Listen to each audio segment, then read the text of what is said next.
Hello, everyone. Welcome to Lazada Sustainability Academy. Through this program, we hope to share with you the necessary knowledge to future proof and transform your business's sustainability. I'm your host, Casey from Lazada. In an era of increasing environmental awareness, quantifying environmental impacts has become a necessity for businesses seeking to stay competitive. Measuring the environmental aspects of the business allows one to effectively manage their footprint and identify additional cost saving and businesses opportunities. Let's hear it from Brian, partner and sustainability and climate assurance leader for Deloitte, Asia Pacific and Southeast Asia. With over 20 years of experience in the field of sustainability development, Brian oversees Deloitte's ESG services in the Asia Pacific region and also sits on various sustainability committees in Singapore and beyond. Brian, very great to have you with us. Thank you, Casey. So, what are the common environmental impacts from Southeast Asia's SMEs and why are they important? Thank you. This is a really good question because SME in Southeast Asia plays a very significant role in the economy of the regions, and I believe in most of the countries, over 90% of the business are SMEs.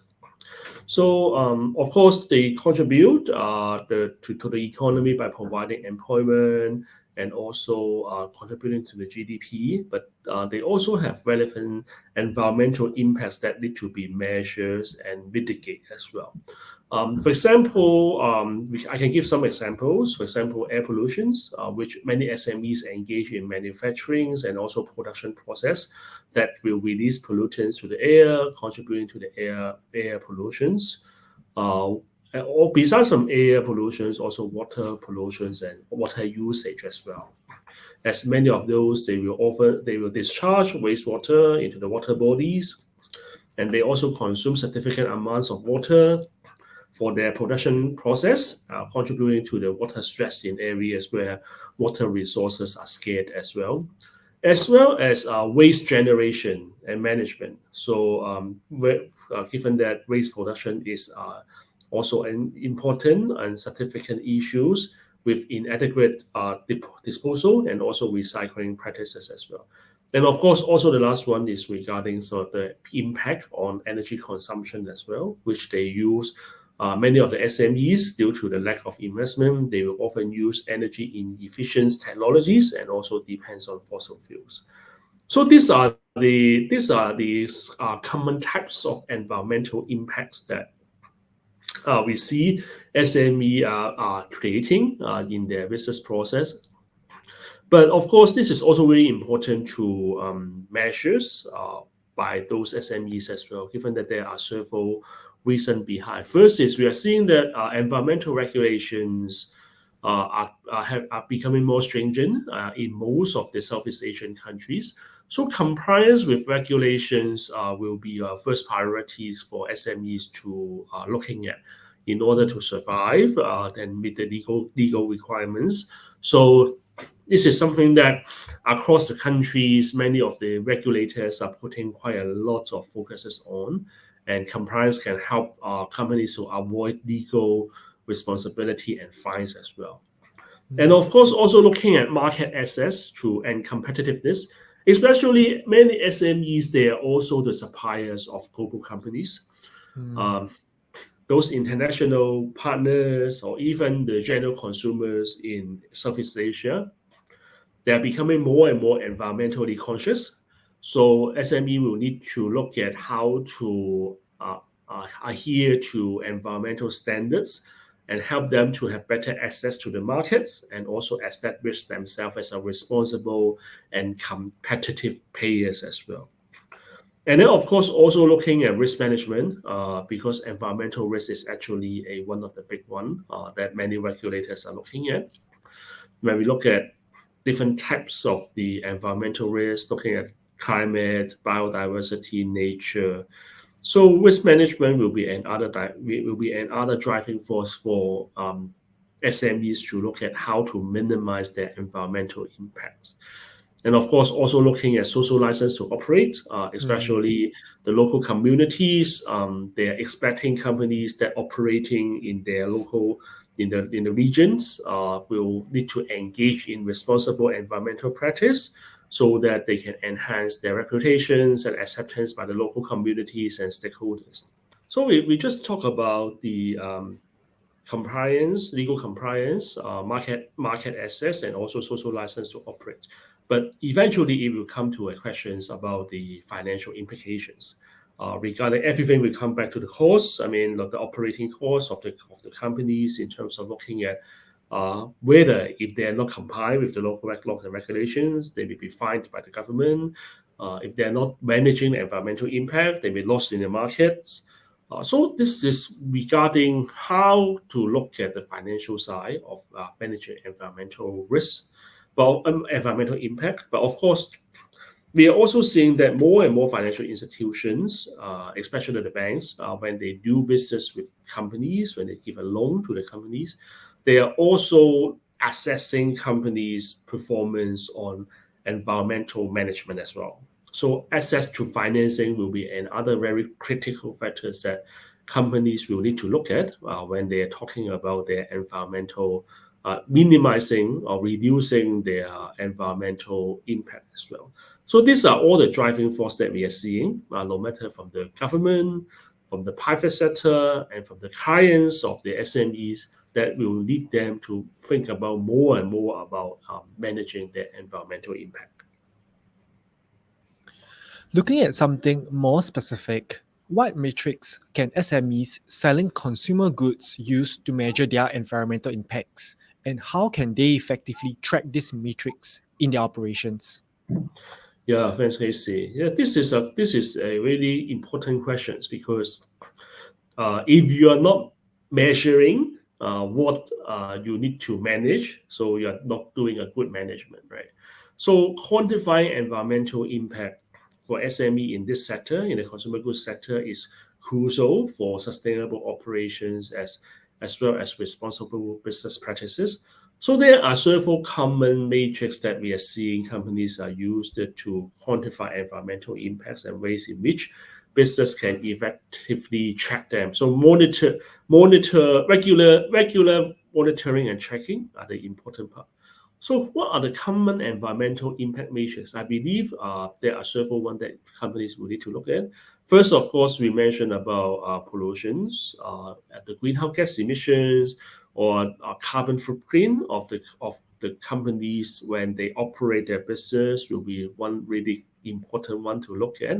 So many companies will measure their greenhouse gas emission generated directly or indirectly by their business. So, for example, looking at their energy, looking at their energy consumptions, looking at whether they have any equipments that will produce such those greenhouse gases such as SNOx or NOx or methane, different types of greenhouse gas as well.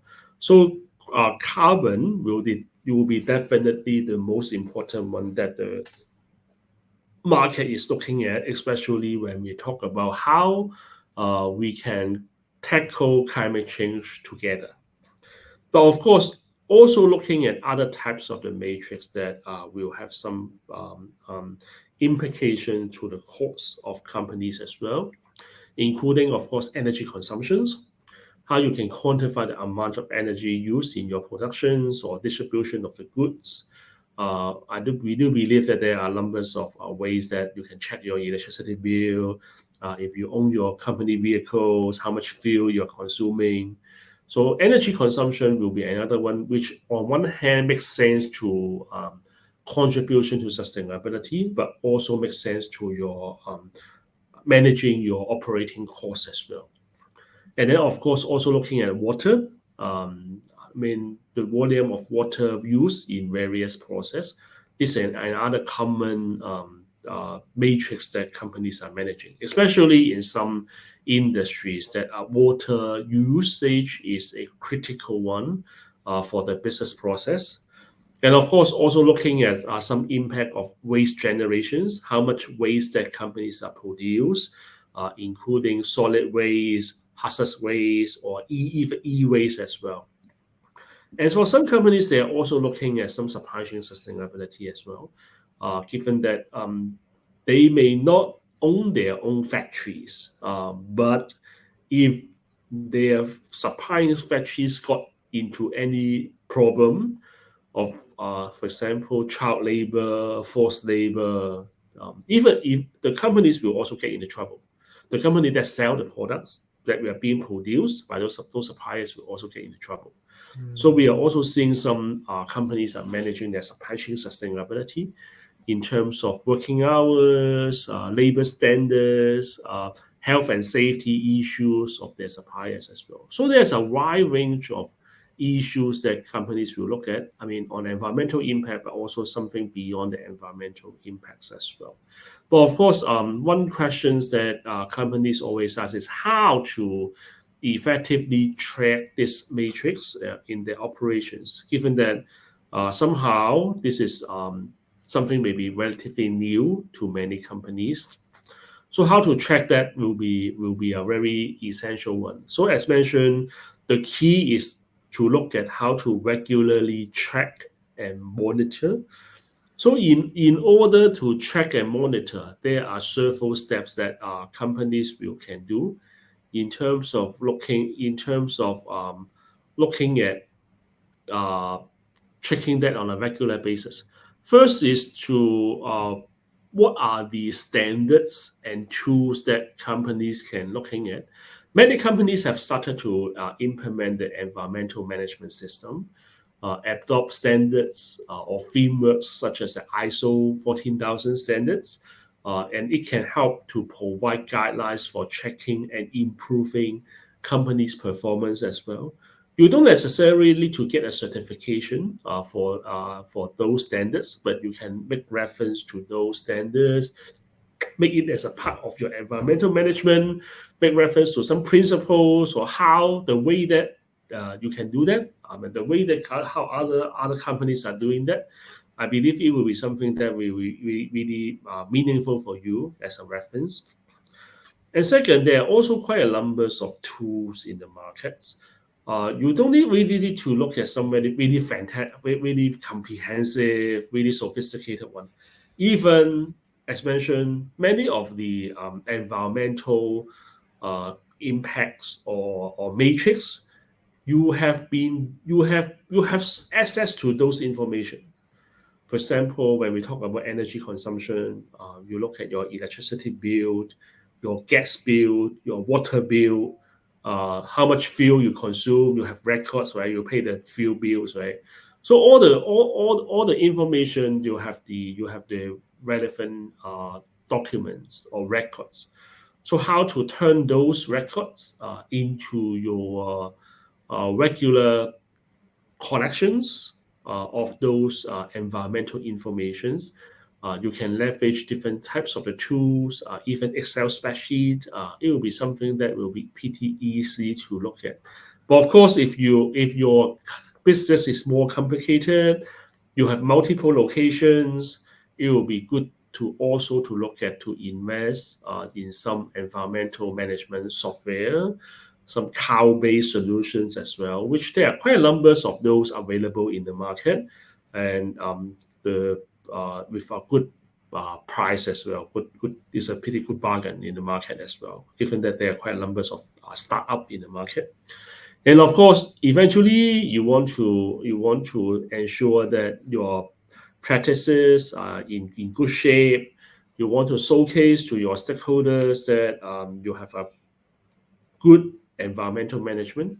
You can also participate in those certification programs as well, getting being third party verified, get a certifications on environmental management. So these are all the areas that you can start with. But of course, in order to track those environmental impact matrix, you need to ensure that those you track are meaningful to you in terms of first to look at your environmental impact on the environment.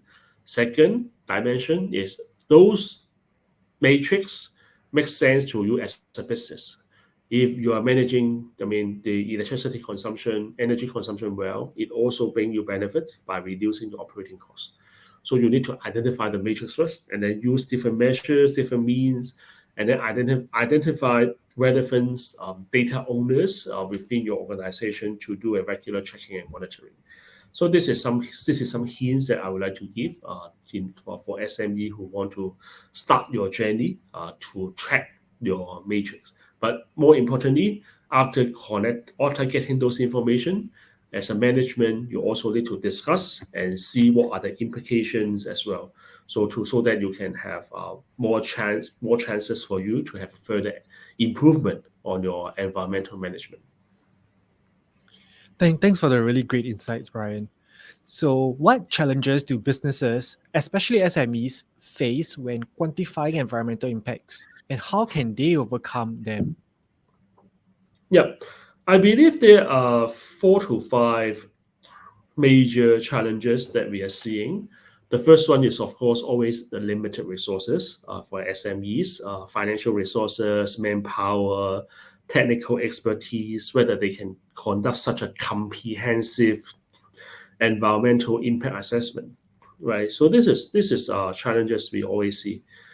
In terms of solutions, of course, I think in the last episode we also mentioned there are quite numbers of government grants, subsidies, or even we see that in by some non-profit organizations, NGOs, academic institutions, they offer some free tools for companies to look at their environmental footprint as well.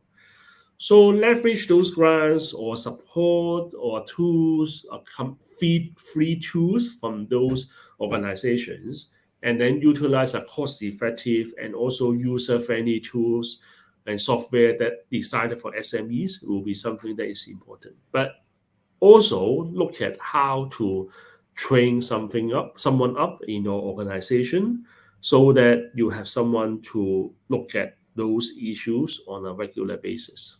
So I think this is the first challenge that we're seeing, the limited resources.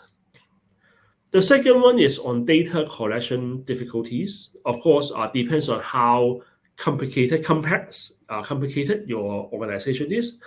Whether you are a relatively huge organization or your organization with multiple locations, you involve in different industries.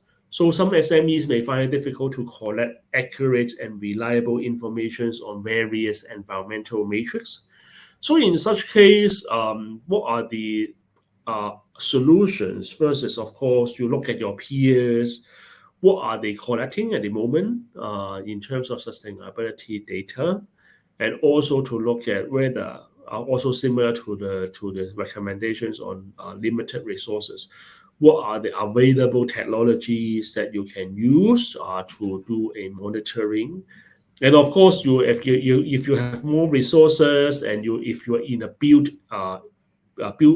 environment, you may also be able to look at some technologies such as sensors or IoT device for some real-time monitoring and data gathering as well. But of course, depends on the size of your organization. So this is I think the second challenges that we are seeing.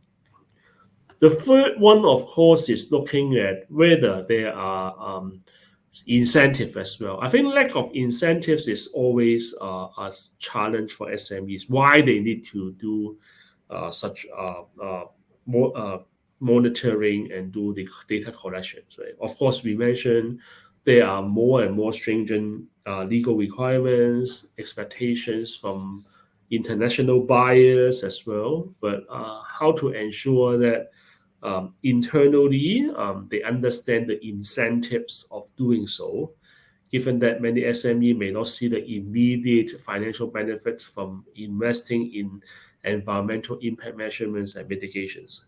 So the solutions, of course, need to get the top management buy-in, understand and communicate the long-term benefits of doing such environmental impact management assessment, including cost saving from and efficiency improvement, how to enhance your brand reputation, compliance with relevant laws and regulations.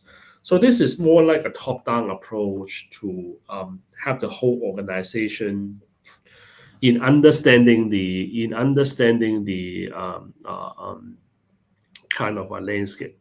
And then, of course, as mentioned, um, seeking external support, no matter from government, NGOs, collaborate. I believe there are more and more collaborations between within a, for example, some chamber of commerce, industrial organizations, and even among SMEs, and also by working with SME and their clients, their corporate clients, which are relatively big in size. Collaborations in terms of creating an ecosystem will be also very important to overcome those challenges as well. But also looking at how to tie back environmental impact measurements with some cost saving kind of measures as well. I did involve in some um, kinds work that many of those are manufacturers, and we are looking at how to combine uh, environmental, I mean, management, lean manufacturing, also health and safety together to see the business benefit of doing environmental management. So I think that the important part is how to look at the available resources and then look at the business case of doing that. And then I believe for SMEs, you can find a way out to monitor your environmental impact as a business as usual. Thank you, Brian, for sharing the importance and tips of measuring our environmental impact. In part two of our conversation, we will delve into the technology and additional resources that SMEs can tap on to quantify environmental impacts more effectively. To our valued audience, we hope you've enjoyed today's conversation. Please remember to stay tuned to the upcoming episode of Lazada Sustainability Academy. Goodbye.